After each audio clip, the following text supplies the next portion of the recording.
Hello and welcome back to another video of Programming Basics. Today we are covering the coding tasks of 2022 first semester exam. We have 5 tasks and we're going to go through all of them and see how to solve them. So to start off, we're going to have the task number 1. We have to define a numeric array and find and print how many negative numbers can be divided by 3 without a remainder. That's an easy task. It hasn't been defined to create a method, so we can simply go to our workspace and let's say create a comment and say task 1. And as it's not defined what kind of array we have to define, we can choose between any type of numeric arrays, whether double, a short, byte, or int. I'll just go with int. And let's just have a couple of values. And we have to go through an array, and we can, of course, use any type of array, any type of loop that we want. I'm going to go with the simple for each type of loop, number inside an array. And as we have to count the occurrences, we're going to need a variable, so count equals 0. And if the number is less than 0, so it's negative, and number remainder by division of 3 equals 0, we're going to go with count plus plus. And we say if maybe count equals 0, we say no numbers found, and maybe else count negatives can be divided by 3. So always let's try to have a nice printout so everything looks a bit better. Okay, task 1 is probably done. Maybe we can, if it would be a method, we could check whether the array is empty or not, but as it's a simple no method solution, so this would be fine. So we can go back to the task number 2. We have to define a method that perceives an array of texts. We have to return the longest and shortest elements together. Here's an example, which is incorrect because when I was at Maldives, it's longer than the wonderful thing, but that's okay. Empty array results in string no data given. If multiple values have the same length, you can choose one of them. No need to return a specific one. So let's go back to the workspace and create a method. So static. We have to check what do we need to do. We have to return, instead of print, we have to return the value. So as it's a string, we have to return, and we can simply say task 2 for the simplicity. And we are passing a string array. And we can say string longest equals array's 0th value, and string shortest also equals array's 0th value, just for the beginning. But as things could go wrong, we can, before that, say that if array length equals 0, we can return no data given. So it doesn't even go further.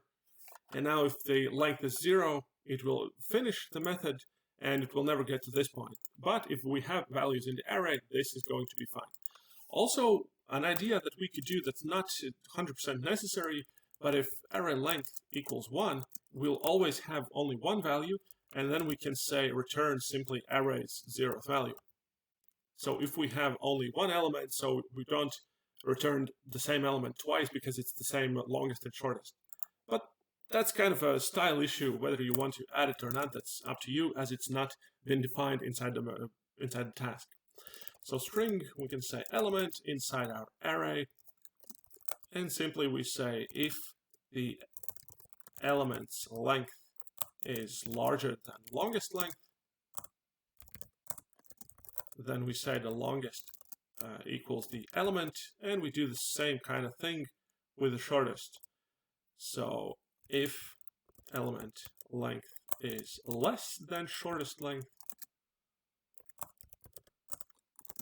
then we say that the shortest equals the element. And now at the end we can say return the concatenation of the longest, maybe a space in the middle, and shortest as it was defined in the code. Also, what an idea that we could do if we would have all the elements at the array with the same length, we could say if longest dot length equals shortest dot length, we can say, we can return, maybe, that's just an idea, all values are the same size. And so all of them are the longest and shortest. But that's just an extra idea in this specific edge case that wasn't set to be determined in the code, but if you add it, that might be a nice touch. But without this check and this check, it could be fine, no problem, without simply having the first one with no data given and adding longest and shortest. Just a comment, if you are creating a specific variable for the int longest, let's say size or length, this would be a little mistake, as it's not necessary to define a separate variable, as we can get the length from the element itself, so we don't have to define an extra one and resave. So it would be also longest length equals element dot length. It's just unnecessary extra code, at least 4 or 5 lines. So as we can just simply deal with dot length, it's going to be fine like that. So a thing that we have to do is call the values, call the method. So string result1 equals task2 by the, let's say, text array. And what we can do is, as the exam defined as well, we have to call the results with call the methods with different types of values, so we can show different results that our method can give. So for example, string text array, string array text array equals some things never change, and maybe an exclamation point. And then we could also pass an empty array, and maybe we could pass we could create another one with only one value if we want to show that, and maybe the one with all the values at the same size, so we can show this return as well. So here we have the first and the second, and now we need some kind of printout, because only returning the value isn't enough. So task2 result1, result number 1 is result1, and the same type with result2 equals result2. So here we go, we have the task2 done. We can also add a little comment, task2, and go to task 3. Maybe we can check again if we missed something. So on the longest and shortest, probably not, it should be fine. Okay, let's go to the third one. We have to define and call a method that receives 2 arrays of numbers and their names. Method prints, not returns, prints the name of the array that has a higher average. So we have an idea of how we do that, and then 2 names of the arrays, and the printout is cool array has higher average than lame list. So instead of simply printing out the name of the array, we make it a normal sentence, so it's more approachable, more understandable. So static, this one is going to be void because we don't need to return anything. And here we're going to have a bunch of things. So int array1, int array2, string array1 name, and string array2 name. And in this case, we could do multiple ideas. Let's go through with both of them. One is simply doing everything inside the same method. The second would be to split it up, and we'll see that one in a moment. So let's start with the simple one. So let's go with double total. We need to save it as a double because we want to divide it to get the average. And if we divide an integer, we're not going to get the correct result. So we're going to go with the double. So int value inside array1. As we need to add all of them, so simply total plus equals value. And in this case, we don't need to count how many elements we have. We can just simply take it by array1.length. And if you would do like count plus plus as well, this would be considered a mistake because it's unnecessary extra code, as we don't need to use that. So double average 1 equals total divided by array1.length. And we could do the same thing for array2. Let's say total 1 and total 2, and array2 and average 2. Okay, now in this case, if average 1 is larger than average 1, we should learn how to write average 2. We say that array 1 name is larger than array 2 name. And in this case, a mistake that I saw some of you making would be else we say the other way around. But this is not correct, because what if both are the same size? So we should include else if average 1, sorry, not the same size, but the same averages. So average 1 equals average 2. We say this, and then else. So if they're the same, average value is larger than this guy's average. And let's do the same thing. Same thing here.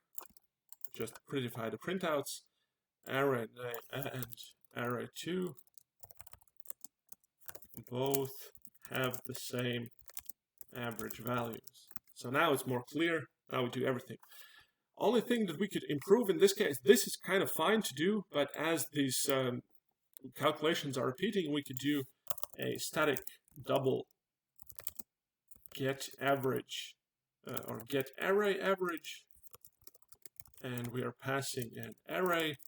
We could do this thing inside the method, and we simply return the average calculation, and simply we could go with total, and array, and this thing. Yep, and now we can use this method. So double total 1 equals get array average from array 1, and the same thing with array 2. And now the method itself is simpler. Oh, sorry, total 2. Now the method is simpler. We are using an extra helper method to make it better. Not total, but average, of course. There we go. One thing that we could do is if array 1 is, or length equals 0, or array 2 dot length equals 0, we could maybe say sysout arrays cannot be empty, because if they would be empty, we would be dividing by 0, and here we would have an exception. So here we could return, and this would be as a guard statement to not continue the task with faulty values. Also, we could do is if maybe an extra thing, array 1 name equals null, or array 2 name equals null, we could say invalid array names. And even better, and here again a return statement as it's a guard statement, even better one if you would figure out to do this one, name equals array 2 name. We say both arrays are named, let's just have one of them as a printout, and then return. So then there's no point of calculating the average if both arrays are named the same as with null values, as we can return, as we can pass a null for string. And here empty arrays, another check for the method. So here again, let's have a couple of arrays. We can maybe steal these. A1. And also, if you do everything inside one method, it's also fine, it's acceptable, might not give you all the 3 points for this task, but one thing that you should consider is that you cannot calculate both averages inside one for loop, because if one of the arrays is larger than the other, you were going to either have an incorrect result, so in this case, you might have calculating only 4 out of 5 values, or if you're going by array 1 length, so then in this case, if you're taking the 4th element of array 2, you're going to get array index out of bounds exception. So that is a thing to be considered. And so now we go task 3, we go array 1 and array 2, and maybe simply first and second shorter. Also, we could go with maybe an empty array so we can show that this one works as well. A3 and maybe the same A3, whatever thing. Also, we can showcase another thing, maybe passing the same array names as for both of them. So the task would show us 3 different kinds of printouts. As we can have 1, 2, 3, 4, 5, 6 type of printouts, we're not going to show all of them, but to show at least 3 of them is fine enough. So let's go to task 4. Let's go back and check if this is fine. I think it should be cool. Okay, task 4, a little bit more complex. We have to define and call a method that receives string array of phrases. And the format is as follows. The name, then is or was married to, another name, and for some kind of number, years, or month. And we have to detect how many total unique people names have been married.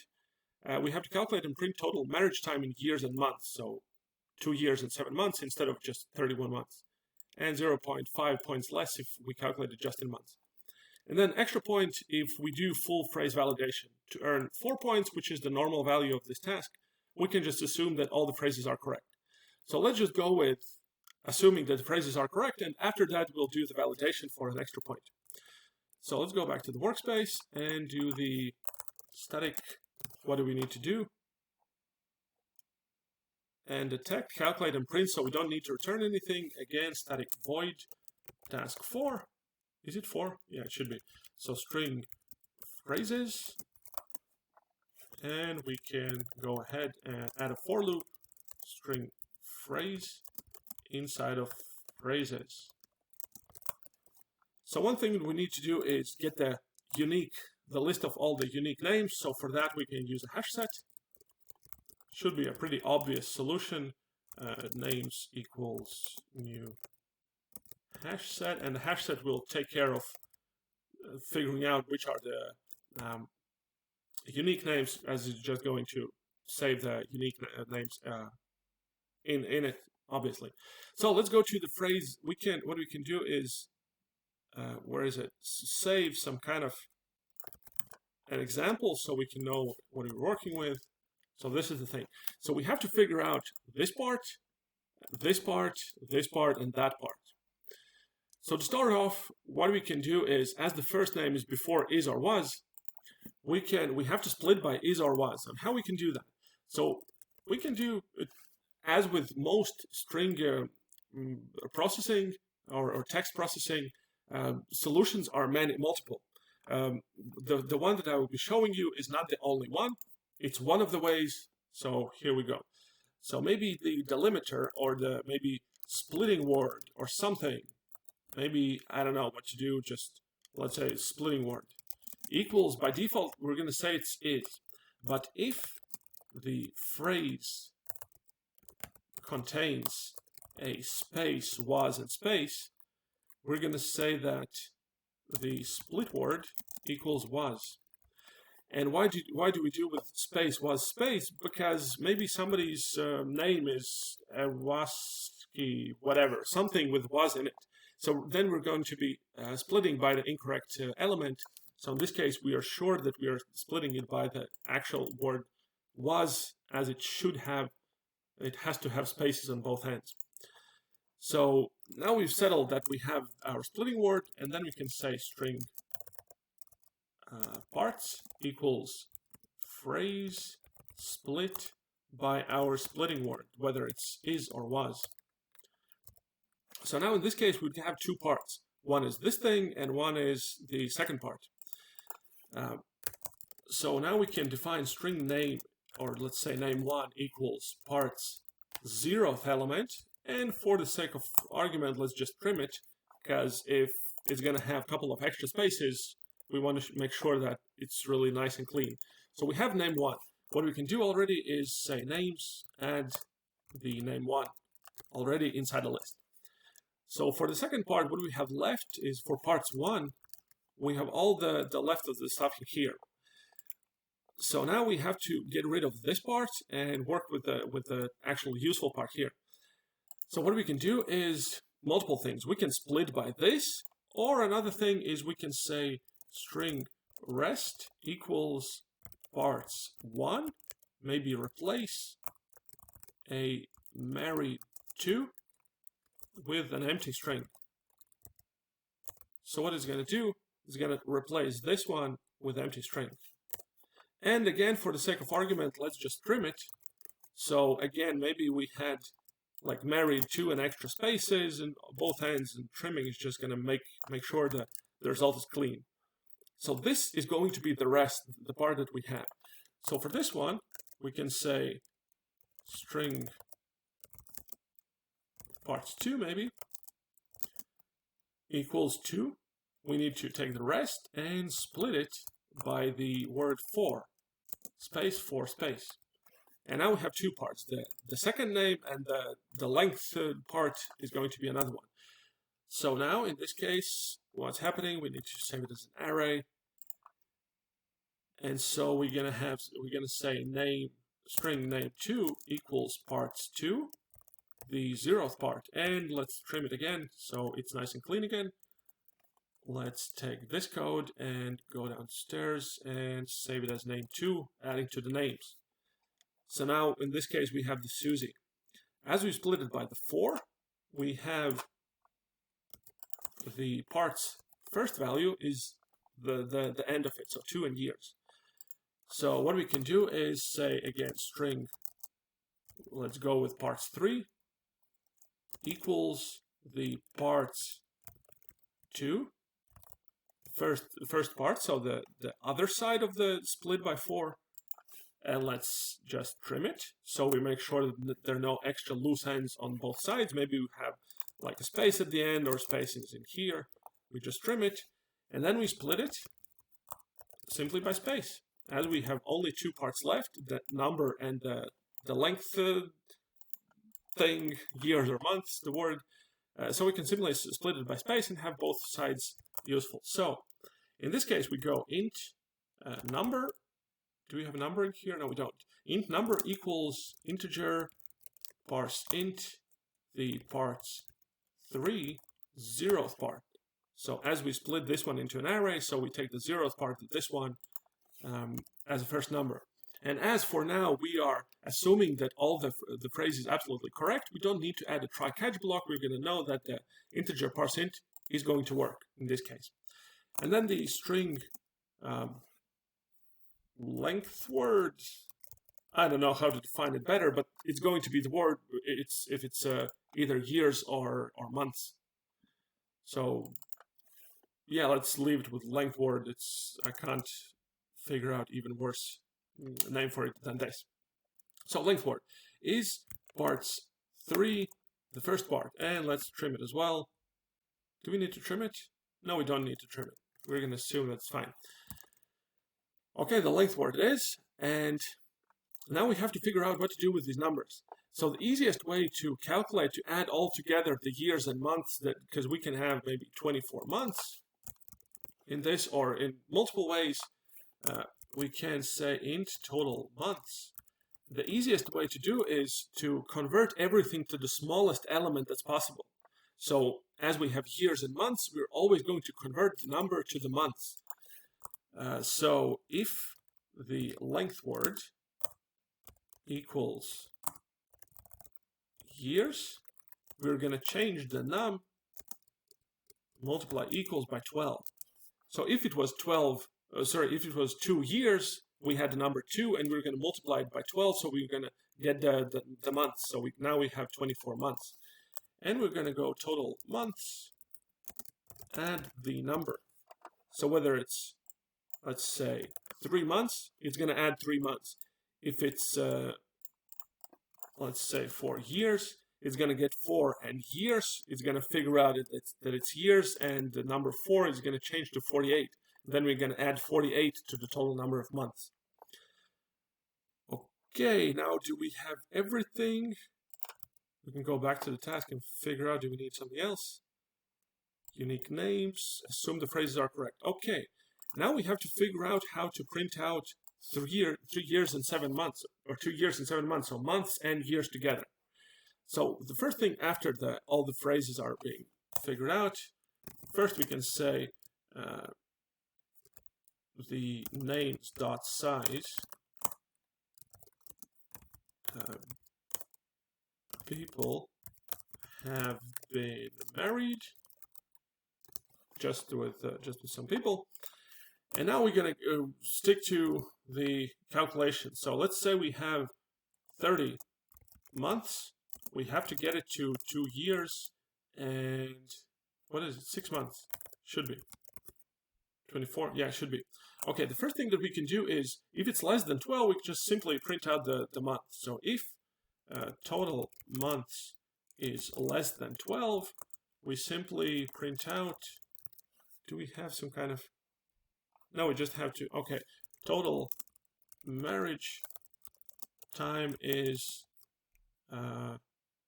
total months, and simply months. So if it's 1, 2, 3, or 11, it's going to print out simply 11 months. And we return, so we don't continue. Now if we have more than 11, 12 or up, we have to figure out how to calculate. So int years equals total months minus total months. Or there are actually multiple ways how we can do that. We can simply divide by 12. This is actually the simplest one. And as the total months is an integer, when the integer is divided, it's going to round it down to the closest integer, not round it mathematically. So if we'd have, let's say, 35 divided by 12, it's going to result into 2 instead of 3, which as the result is like 2.9 something, or 2.80 something, whatever. It's going to round down to the closest integer. If you're not sure that it works as rounding down, we can always go with math floor, and then actually mathematically correctly round it down. But in this case, if we had, let's say, 30 months, in this case we would get 2, which are years. And now we go with int months. Can we use months here? Yeah, this was numbered, this is total months, so we can use months in here. So months is total months minus the years multiplied by 12. So we're going to take away how many months it was in this year's number. So 30 months, we figured out that it's 2 full years. So from the 30 months, we're going to take away the 2 multiplied by 12, so 24. So we're going to be left with 6 months. That's a remainder after the year thing. And another thing that we can do is if months equals 0, just to clean it up, we can say that total marriage time is simply the years. Because we don't want to say, if it's 36 months, we don't want to say 3 years and 0 months. We just want to say 3 years. That's going to be the best. And then if we have multiple things, we can say, we have both years and months. We can say total marriage time was this many years, maybe and. Do we need an and? Where's the printout? 3 years and 2 months. Okay, so we need and months. Okay, that seems to be the result. So a lot of things happening inside here. Obviously, a lot of splitting and cutting and trimming. But this is the way how we can process the string. So now let's try to validate something. The first thing we want to do is see if the phrases is empty. So phrases, we can check it against the null, but let's just go with simply length equals 0. Then we say no phrases found and return, because it's a guard statement. Now we have to validate each of the phrases. So first thing we need to do is if space is space contains the, or the other way around, the phrase contains if equals false, so it doesn't contain the if, doesn't contain the is, and it also doesn't contain the was word, we say sysout the phrase, this phrase doesn't have the is was word. And what do we need to do? We have to continue. We have to skip this phrase and move on to the next one. Because if one phrase is wrong, we don't want to skip all of them. We just want to skip this one. So if there's no is or was, we're going to move on. Now, next thing, we're splitting it. Everything's fine. We get the name 1. We should get back to this one and have an example so we can show everything. So if we started with something like this, and the first word is going to be empty, we want to say if name1, as it's after trimming, length equals 0, we want to say no first name given in the phrase. And again, we continue because we don't want to move forward with this. Okay, now we can move on to this one. We have to see if we have the married to. Actually, we can go with this one. Although it doesn't matter because nobody's name is going to be married to. We can just leave it, it doesn't matter. So in here we can say if, what is it, the phrase contains married to equals false. So if it doesn't have it, we say the phrase doesn't have the married to part. And we're just gonna skip this one as well. And the same thing we can do with the for. Oh, before the splitting. If it doesn't have the for, phrase doesn't have the for part. The for in it. Okay, what else can go wrong? The same thing with the name to. If the name to length is no second name given in the phrase, and now this thing can go wrong, and the other thing can go wrong. So in this case, let's go with int number equals 0, and then go with the try catch, and try to parse it. If we can't parse it and the thing goes wrong, we're gonna say sysout invalid number given in the phrase, and then again continue with the next phrase. So if you cannot parse the integer, if it's like 2.5 or something else that's not an integer, it's gonna get an exception and go to the catch block. So now the next thing, we have the length word. So if we can actually trim it just to make sure.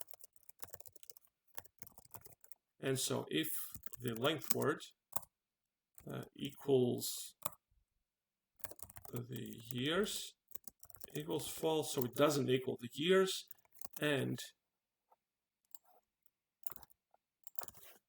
it doesn't equal the months, so it's not months or years, we say the phrase doesn't have the months years part. And again, we continue in this case. And now we move on with this one, and yeah, should be fine. Maybe we could check for the 0 if all the values have been 0 and total months results in 0. One thing that we can improve though is maybe if we want to skip it, want to split it into parts, this thing probably shouldn't be put into another method, as it needs to return multiple things: the name, the first name, second name, and the number. We can't normally return 3 values from a method. We can make an object for it, but that's going way too crazy. We could have the calculations and getting the length of the name of the length something months and something years in a separate method. in this case, we would split it into two parts, but again, it's just a preference in this case. As the method is really long anyways, there's no need to split it like that. But this might be a good solution for this task. We can go back to top and create a couple of big ones, big arrays. So Mary's 1 equals, let's take the examples and go with this. And this, let's just 3 months. And James to Susie, and let's go with Jack to Susie. So Susie is repeated twice. And let's go with Mary's 2 and have an incorrect something. So we see that it's going to fail in this case. Maybe let's just have it and was married to Jill for whatever 36 months. So we have just one normal result as well. And in this case, what do we do? Task 4, we have Mary's 1 and Mary's 2 to print out two different solutions, so it runs into some errors as well. We can also pass an empty string array if we would like to show it. So this should be fine. Now we can finally get to task 5. We have to define a class exam that has student name, course, and gender, male or female, and a grade, and do some improving grade and so on. Let's start with the basic. Define a class exam, student name, course, gender, and grade. So we have to define a class exam, and not the class student, not the class exams with a capital letter or lowercase, but not plural, singular, exam, not also exam, not exams, and not student or anything like that I saw in the exam as well. So we have to define a class exam and then string student name, or we can simply say student. As the student doesn't have anything else, we can simply say student, string course, string gender. We can say male or female, so we know the possible values, and the grade. So it can be an integer. If you consider that it's an average grade, you can also have it as a double. Let's generate constructor using fields and have the constructor generated. Also, we're going to need to go through all of them, so we're going to have a static array list of all the exams. And we're going to have it inside the exam class as it belongs to, obviously, exam. It's empty, and when we create the object, we say all add this exam. So now we're going to have a list of all the exams. Now we're going to have a method, create the improve grade fairly method for each exam. So as it's for each exam, we have to be able to call the method for an exam object. So in this case, the method is going to be non-static. As we simply have to change value, don't need to return anything, it's going to be a void improve grade fairly. We're not passing anything, we're just going to work with the values. So if the course has the word programming in it, and the person is a female, the grade is increased by 3 points. So if this dot course contains the word programming, so we can go with programming. As it might start with programming, we can go to lowercase. So if it started like programming basics with capital letter, it's going to have a correct, it's actually going to contain the word programming. And this gender equals female. We're going to go with this dot grade plus equals 3. And don't think it's going to actually happen in real life. That's never what I do. The next thing, if the course has a word language in it, all the grades below 6 are changed to 6. So if we can steal this part, contains language, we say this, or maybe,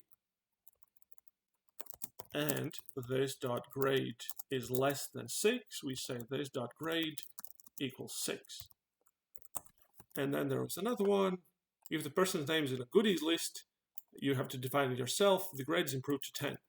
So we have to define a goodies list for the, we're going to assume that it's for the class, not Sting, it's not a music festival.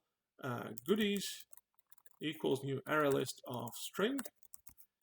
And if you do not remember how to define, how to pass an array right away inside an array list, that's okay. You can define a goodies list in different place.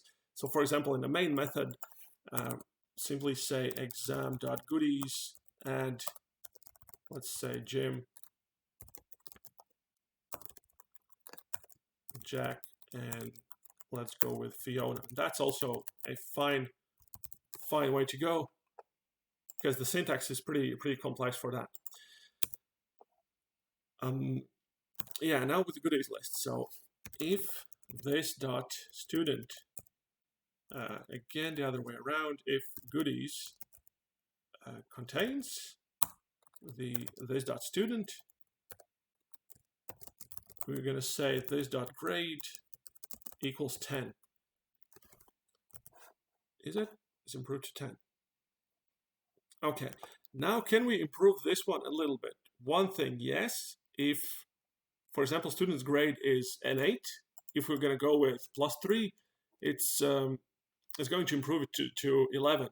So in this case, what we could do is if this dot grade is larger than 10, we say this dot grade equals 10. Or we can use the math max function. So we say math max. So we add it by 3, and then this dot grade equals math or minimum of 10 or this guy's grade. So what it's going to do, it's going to return the smallest of these two values. If the grade is, let's say, 9, it is going to return a 9, but if the grade is 11, it's going to return the 10. So it's never going to go over the bounds. And in this case, we can do the same. So this dot grade equals math, in this case, max of 6, or this person's old grade. So if the person had a 4 before, it's going to return a 6. But if he had or she had a 9, it's going to still have the 9. It's not going to return as a return to 6.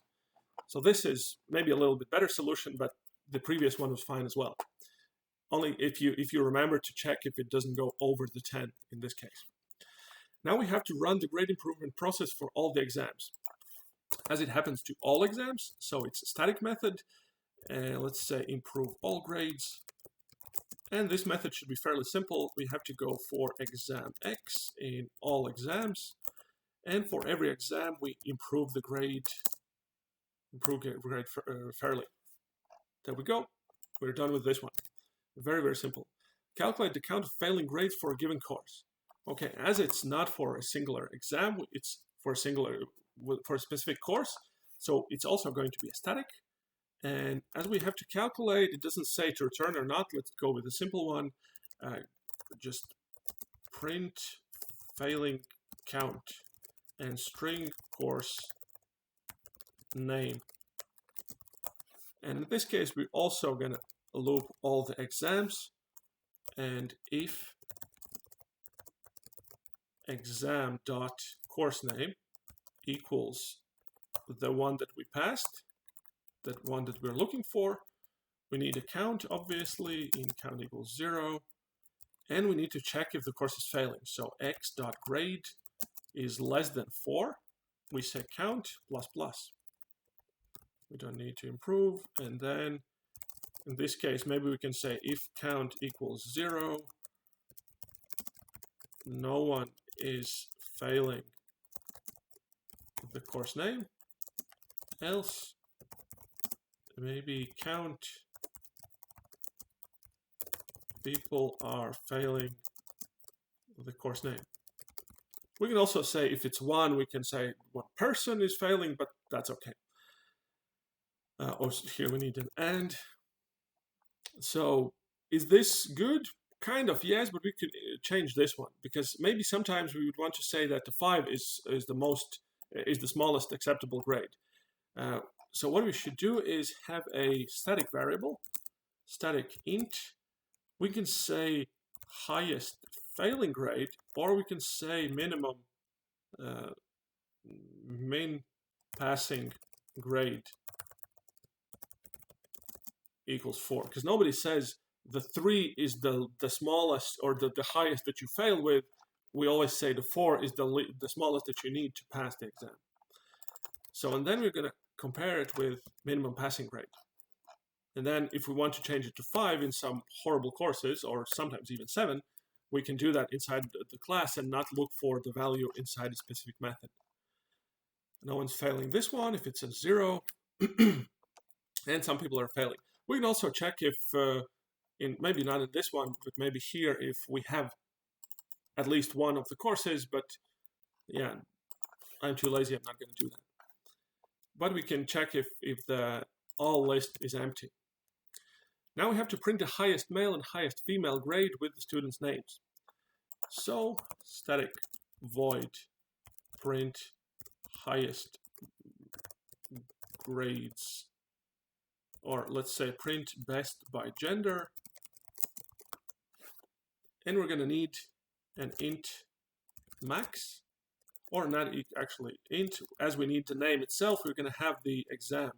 So best male equals all dot, no, we can't take that one, we have to have a null, because if we take the 0th element, it might be a female. So in this case, for exam X in all the exams, we have to say if exam gender equals male, or equals male, and exam grade is larger than best male dot grade, we're going to say that the best male equals this person. But in the first iteration, it might be still a null value. So it's going to be a male, and the best male is going to be still null, or this is going to happen. So we need to add the parentheses here. So if it's a male and we still haven't found any best male, or his grade is better than the previous grade, we save this one as an object. And we can do the same thing. We could do it in the same loop, but I'm going to go with different one and explain it in a second. So best female, gender equals female, and do the same thing here. And we can say, not if, but sysout best female is best female dot grade, oh sorry, dot student is with grade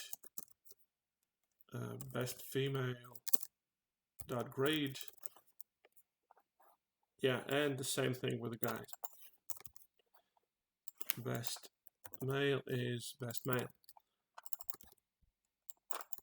As we can see that both these things are quite similar, what we could do is actually create another method, static void print, or let's say in this case we say print best. And in this case we go print best by gender and string gender. We're going to pass it. And in this case, we're going to have the same thing inside here. And we simply say best. And then we're going to check against the gender that we passed. And then this is the best, this is the best, and this is the best. And here we have to change it to the gender. Simply the best grade, best dot grade. Okay, so now inside print best, we simply go with print best by gender male, and print best by gender female. So now no code is repeating, we are using an extra helper method, and now everything is fine. So gender, yeah, should be fine. Do we need something else? Just pick one, student names, yeah, should be fine. Now we can create actually some objects. So exam E1 equals new exam. So student, let's have Fiona, Course will be Programming Basics 2. Gender, let's go with female. And grade is, let's go with 3.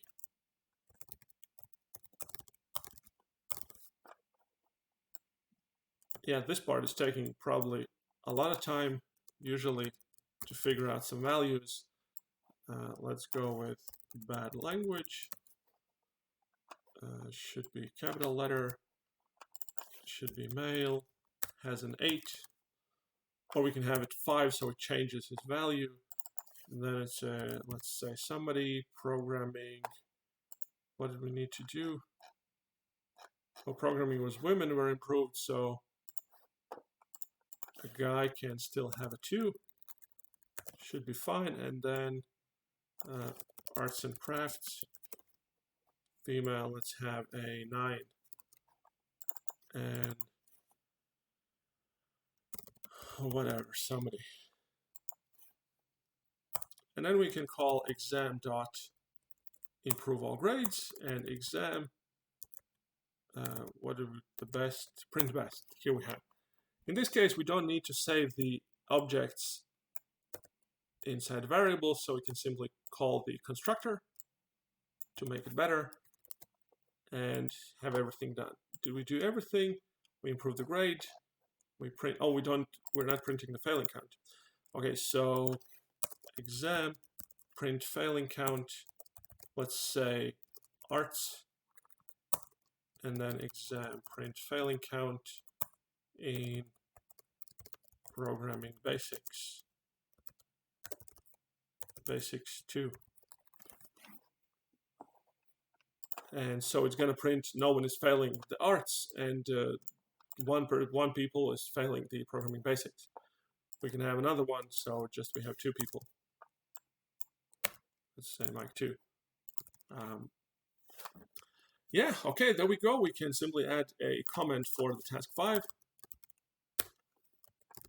And we have everything. All the 5 tasks done in 52 minutes with explanations, not too bad. Task 6, I'm not going to cover in this one. This is a part of the second semester. Was intended more as a joke, as you probably need, for now, up to 3-4 hours to finish this task. Yeah, but this is it. No tasks were actually too hard. A little bit of some tricky situations, tricky techniques needed to be used, but overall, could be done. Thank you for watching, and see you next time.